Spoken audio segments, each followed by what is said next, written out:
ಯಾರು ಇಂಡಿಯನ್? ಈ ಭೂಮಿ ಮೇಲೆ ನಿಜವಾಗಿಯೂ ಇರುವುದು ಎರಡೇ ದೇಶಗಳು, 100-200 ಅಲ್ಲ. ಇಬ್ಬರೇ ಇರೋದು, ಒಬ್ಬ ಭಾರತೀಯ ಮತ್ತೊಬ್ಬ ಪರಕೀಯ.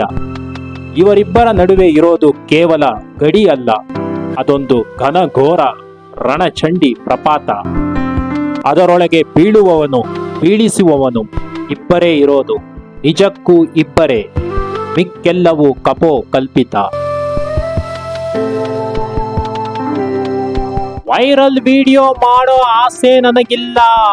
ಹೆಸರೇ ಹೇಳೋ ಅಂತೆ ಅದೊಂದು ಜನರಿಗೆ ಸೋಂಕು ತಗುಲಿಸಿ ವ್ಯಾಧಿ ಹುಟ್ಟಿಸುವ, ಮಂಕು ಬಡಿಸುವ ತಂತ್ರ. ವಿಡಿಯೋ ಮಧ್ಯೆ ಆಡ್ ಬಂದ್ರೆ ನನ್ನ ಕ್ಷಮೆ ಇರಲಿ, ಏಕೆಂದರೆ ಇದು ಕೂಡ ನಮ್ಮನ್ನ ಹಿಡಿದಿಟ್ಟುಕೊಳ್ಳುವಂತ ಒಂದು ಕುತಂತ್ರ. ಇಂತಹ ಅತಂತ್ರಕ್ಕೆ ಕಾರಣ ನಮ್ಮ ಫೇಕ್ ಸ್ವಾತಂತ್ರ್ಯ.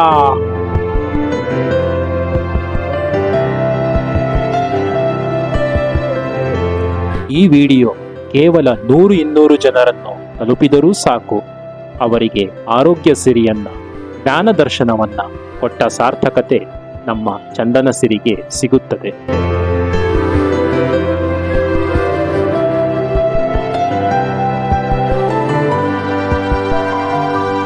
1947 ಅದೊಂದು ಭಾರತೀಯರ ಪಾಲಿಗೆ ಮಹತ್ವದ ವರ್ಷವಾದರೂ ನಿಜಕ್ಕೂ ಬದಲಾದದ್ದು ಪಾತ್ರಗಳು, ಪಾತ್ರಧಾರಿಗಳು, ಅವರ ವೇಷಭೂಷಣಗಳು, ಹಾವಭಾವಗಳು, ಅವರ ರಣನೀತಿಗಳು, ಕಾರ್ಯತಂತ್ರಗಳು, ಕಾರ್ಯಕ್ಷೇತ್ರಗಳು. 1947 ಒಂದು ರೀತಿಯ ಪರ್ವಕಾಲದ ವರ್ಷವೇ ಸರಿ. ಗಮನಿಸಿ, ಈ ವರ್ಷದ ಆಚೆ ಈಚೆಗೆ ಜನಿಸಿದ ಭಾರತೀಯರು, ಅಂದರೆ ನನ್ನ ತಂದೆ ವಯೋಮಾನದವರು, ಅವರು ಪ್ರೌಢಾವಸ್ಥೆಗೆ ಬರುತ್ತಿದ್ದಂತೆ, ಅಂದರೆ 1960, 1970 ಆಸುಪಾಸಿನಲ್ಲಿ ಮನಸ್ಸಿಗೆ ಇಷ್ಟವಿಲ್ಲದಿದ್ದರೂ ಅನಿವಾರ್ಯವಾಗಿ ಹಳ್ಳಿಗಳನ್ನ ಬಿಟ್ಟು ನಗರಕ್ಕೆ ಕೆಲಸಗಳನ್ನ ಅರಸುತ್ತಾ ವಲಸೆ ಬಂದರು.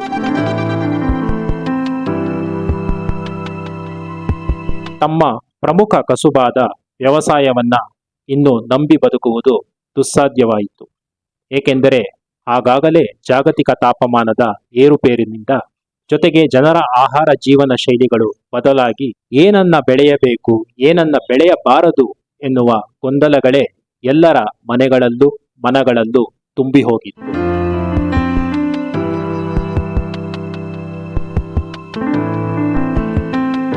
With due respect to our freedom fighters, not to insult them.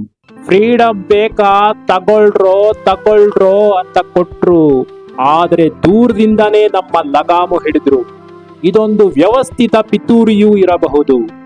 ಅವರು ಬೆಳೆಸಿದ್ದನ್ನೇ ನಾವು ತಿನ್ನಬೇಕು, ಅವರು ತೊಟ್ಟಿದ್ದನ್ನೇ ನಾವು ಧರಿಸಬೇಕು, ಅವರು ಹೇಳಿಕೊಟ್ಟಿದ್ದೇ ಎಜುಕೇಶನ್, ಅವರು ತೋರಿಸಿಕೊಟ್ಟಿದ್ದೇ ಎಂಟರ್ಟೈನ್ಮೆಂಟ್.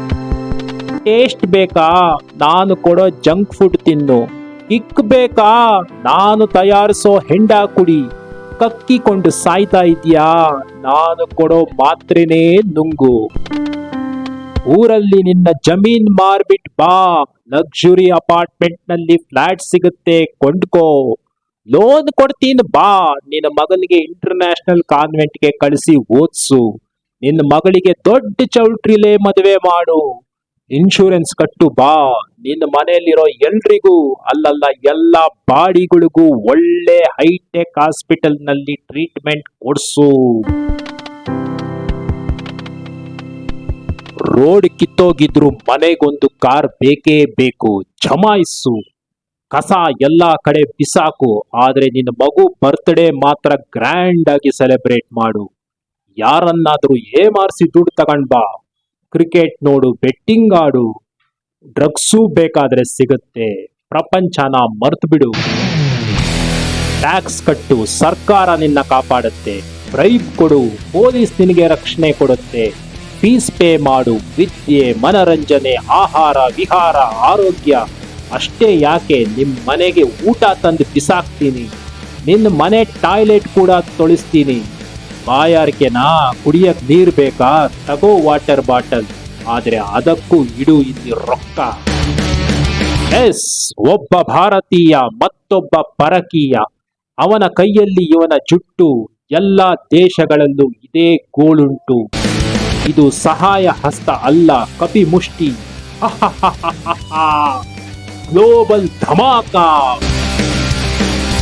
ಊರು ಬಿಟ್ಟ ನಮ್ಮ 1947 ತಂದೆಯಂದಿರು ತಮ್ಮ ಹೊಸ ಜೀವನವನ್ನ ಕಟ್ಟಿಕೊಳ್ಳುವ ಭರದಲ್ಲಿ ತಮ್ಮ ಮೂಲ, ತಮ್ಮ ಅಸ್ತಿತ್ವವನ್ನೇ ಕಳೆದುಕೊಂಡರು. ಪೇಟೆಯ ಬದುಕಿಗೆ ಒಗ್ಗಿಕೊಳ್ಳುವುದರಲ್ಲೇ ತಮ್ಮ ಆಯಸ್ಸನ್ನೆಲ್ಲ ಸವೆಸಿದರು. ಲಂಚ ಕೊಡುವುದು ತೆಗೆದುಕೊಳ್ಳುವುದು ಸ್ವಾಭಾವಿಕ ಅಂತ ತಿಳಿದುಕೊಂಡ್ರು. ಅನ್ಯರೆದುರಿಗೆ ತಮ್ಮ ಪ್ರತಿಷ್ಠೆಯ ಪ್ರದರ್ಶನವೇ ದೊಡ್ಡದು ಎಂಬ ಭ್ರಮನಿರಸನಕ್ಕೆ ಒಳಗಾದರು. ಮಕ್ಕಳನ್ನ ಡಾಕ್ಟರ್ ಅಥವಾ ಇಂಜಿನಿಯರ್ ಮಾಡಿಸುವುದೇ ತಮ್ಮ ಜೀವನದ ಪರಮ ಗುರಿ ಅಂತ ಅಂದುಕೊಂಡ್ರು.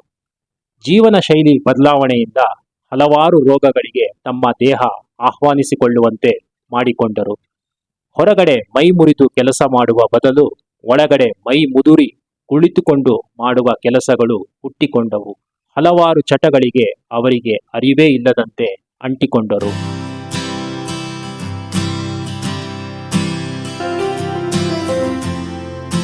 ಇವರನ್ನ ಹಿಂಬಾಲಿಸಿದ ನಮ್ಮ ತಾಯಂದಿರು ಮನೆ ಕೆಲಸ ಮಾಡುವ ಶೈಲಿಯನ್ನೇ ಬದಲಾಯಿಸಿಕೊಂಡರು. ಯಂತ್ರಗಳ ಮೊರೆ ಹೋಗುವುದು ಅನಿವಾರ್ಯವಾಯಿತು. ಅವುಗಳನ್ನು ಕೊಳ್ಳುವುದಕ್ಕೆ ದುಡ್ಡು, ಶ್ರಮ ಕಡಿಮೆಗೊಳಿಸಿಕೊಳ್ಳಲು ಅವನ್ನ ಉಪಯೋಗಿಸಿದ ಮೇಲೆ ಅದರಿಂದ ತಮಗೇ ಆದ ಹಾನಿಯನ್ನ ಪರಿಹರಿಸಿಕೊಳ್ಳುವುದಕ್ಕೆ. ಇದಕ್ಕೆಲ್ಲ ದುಡ್ಡು ಹೊಂದಿಸುವಷ್ಟರಲ್ಲಿಯೇ ಸಮಯ ಕಳೆಯಿತು. ಹಳ್ಳಿಗಳಲ್ಲಿ ಸಿಗುತ್ತಿದ್ದ ನೆಮ್ಮದಿಯ ಜೀವನವನ್ನ ಎಲ್ಲರೂ ಮರೆತರು.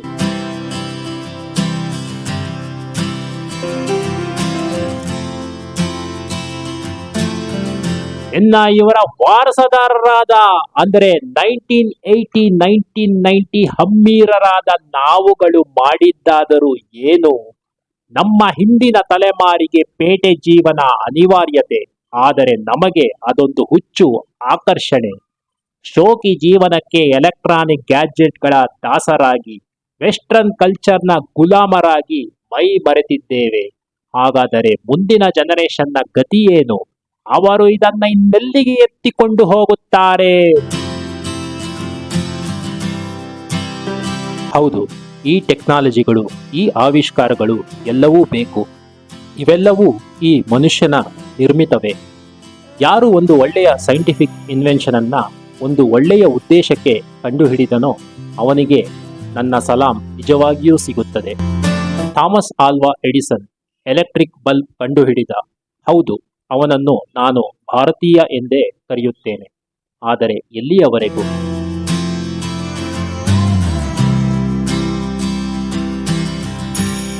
ಅವನ ಮನಸ್ಸಿನಲ್ಲಿ ಒಂದು ಅಂಗವಿಕಲ ಮಗುವಿಗೋ ಓರ್ವ ಗರ್ಭಿಣಿ ಸ್ತ್ರೀಗೋ ತಡರಾತ್ರಿಯಲ್ಲಿ ತುರ್ತು ವೈದ್ಯಕೀಯ ಚಿಕಿತ್ಸೆ ಸಿಗಲು ಈ ಒಂದು ಬಲ್ಬ್ ಅನುಕೂಲ ಮಾಡಿಕೊಟ್ಟರೆ ಸಾಕು ಎಂದಿದ್ದರೆ ಅದೊಂದು ಭಾರತೀಯ ಮನಸ್ಸು. ಅವನೂ ಭಾರತೀಯನೇ. ಆದರೆ ಇದೇ ಇಂತಹ ಸಾವಿರಾರು ಕೋಟ್ಯಾಂತರ ಬಲ್ಬ್ಗಳು ತುಂಡುಡುಗೆ ಧರಿಸಿದ ಪಡ್ಡೆ ಹುಡುಗ ಹುಡುಗಿಯರು ನಡುರಾತ್ರಿಯಲ್ಲಿ ಕುಡಿದು ಮೈ ಮರೆತು ಕುಣಿಯಲು ಸಹಾಯ ಮಾಡಲಿ ಎಂಬುದು ಅವನ ಮನಸ್ಸಿನಲ್ಲಿ ಇತ್ತಾದರೆ ಅವನೂ ಪರಕೀಯನೇ, ದುಷ್ಟ ಪರಕೀಯ. ಏಕೆಂದರೆ ಇವರ ಮೋಜಿಗಾಗಿ ಬಳಸುವ ವಿದ್ಯುತ್ ತಯಾರಿಸಲು ಸಾಕಷ್ಟು ಜಲ ಸಂಪನ್ಮೂಲ, ವನ್ಯ ಜಗತ್ತು, ಗಿಡ ಮರಗಳು, ಮೃಗ ಪಕ್ಷಿಗಳು ನಾಶವಾಗುತ್ತಿವೆ, ಸರ್ವನಾಶವಾಗುತ್ತಿವೆ.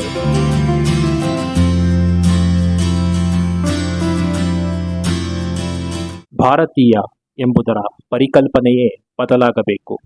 ಯಾರು ಈ ನಮ್ಮ ಭೂಮಿ ನೀಡಿದ ಸಂಪತ್ತನ್ನು ಪ್ರೀತಿಯಿಂದ, ಜವಾಬ್ದಾರಿಯಿಂದ ತನಗೆಷ್ಟು ಬೇಕೋ ಅಷ್ಟನ್ನೇ ಬಳಸಿ ಇತರರಿಗೂ ಹಂಚಿ ಮುಂದಿನ ಪೀಳಿಗೆಗೂ ಉಳಿಸುತ್ತಾನೋ ಅವನೇ ನಿಜವಾದ ಭಾರತೀಯ.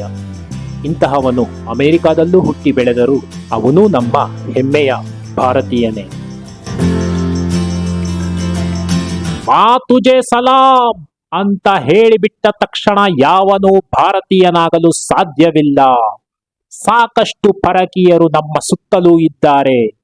ಈ ಭೂಮಿಯ ಸಂಪತ್ತನ್ನೆಲ್ಲ ಮನಸೋ ಇಚ್ಛೆ ದೋಚಿ ಎಲ್ಲವೂ ನನಗೇ ಇರಲಿ, ಎಲ್ಲವನ್ನು ನನ್ನ ಹತೋಟಿಯಲ್ಲಿ, ಜ್ಞಾನವನ್ನ, ವಿಜ್ಞಾನವನ್ನ, ತಂತ್ರಜ್ಞಾನವನ್ನ ಪೇಟೆಂಟ್ ಮಾಡಿ ಇಟ್ಟುಕೊಳ್ಳೋಣ ಎಂದು ಯೋಚಿಸುತ್ತಾನೋ ಇವನ ಜೊತೆಗೆ ಯಾರೆಲ್ಲ ಕೈ ಜೋಡಿಸುತ್ತಾರೋ ಅವರೆಲ್ಲ ಪರಕೀಯರೇ. ಈ ಭೂಮಿ ಮೇಲೆ ಜೀವಿಸುತ್ತಿರುವ ಅಪಾಯಕಾರಿ ಏಲಿಯನ್ಗಳು. ಭಾರತೀಯರಾಗಿ ನಾವು ಈ ಟೆಕ್ನಾಲಜಿಗಳನ್ನೆಲ್ಲ ಉಪಯೋಗಿಸಿ ನಮ್ಮ ಸಂಸ್ಕೃತಿ, ನಮ್ಮ ದೇಶದ ವಿದ್ಯೆಗಳನ್ನು, ಕಸುಬುಗಳನ್ನು ಮೇಲೆತ್ತಲು ಬಳಸಬಹುದಾಗಿತ್ತು. ನಮ್ಮ ಕೃಷಿಕರು, ನಮ್ಮ ನೇಕಾರರು, ನಮ್ಮ ಗಾಣಿಗರು, ನಮ್ಮ ಅಕ್ಕಸಾಲಿಗರು, ಸೋಲಿಗರು, ಹೀಗೆ ಇವರನ್ನೆಲ್ಲ ಜಾತಿ ದೃಷ್ಟಿಯಲ್ಲಿ ನೋಡದೆ ಇವರು ಮಾಡಿಕೊಂಡು ಬೆಳೆಸಿಕೊಂಡು ಬಂದ ಕಸುಬಿಗೆ ಆಧುನಿಕತೆಯ ಸ್ಪರ್ಶವನ್ನು ಕೊಟ್ಟು ಜಾತಿಗಳನ್ನ ನಾಶ ಮಾಡಿ ಕಸುಬನ್ನ ಮಾತ್ರ ಎಲ್ಲರೂ ಸೇರಿ ಉಳಿಸಿ ಬೆಳೆಸಿಕೊಳ್ಳುವ ಬದಲು ನಾವು ಈ ಕಸುಬುಗಳನ್ನ ಕೊಂದು ಜಾತಿಗಳನ್ನ ಮಾತ್ರ ರಾಜಕೀಯ ಸ್ವಾರ್ಥ ಲಾಭಕ್ಕೆ ಬಳಸಿಕೊಳ್ಳುತ್ತಿರುವುದು ದುರ್ದೈವವೇ ಸರಿ. ನಮ್ಮಲ್ಲಿ ಇಂದು ಕೇವಲ 5% ಭಾರತೀಯರು ಮಾತ್ರ ಉಳಿದಿದ್ದಾರೆ. ಮಿಕ್ಕ 95% ಜನರೆಲ್ಲ ಒಂದಲ್ಲ ಒಂದು ರೀತಿಯಲ್ಲಿ ಪರಕೀಯರಾಗಿ ಮಾರ್ಪಾಟಾಗಿದ್ದಾರೆ. ಇನ್ನಾದರೂ ನಮ್ಮ ಬುದ್ಧಿಯು ಕೊಂಚ ಚುರುಕಾಗಲಿ. ನಮ್ಮ ನೋವುಗಳಿಗೆ ನಾವೇ ಚುರುಕನ್ನದಿದ್ದರೆ ಹೇಗೆ? ಇದಕ್ಕೆ ಕಾರಣರಾದವರಿಗೆ ನಾವೇ ಚುರುಕ್ ಮುಟ್ಟಿಸಬೇಕು. ಲೆಟ್ಸ್ ಚುರುಕ್ ಟುಗೆದರ್.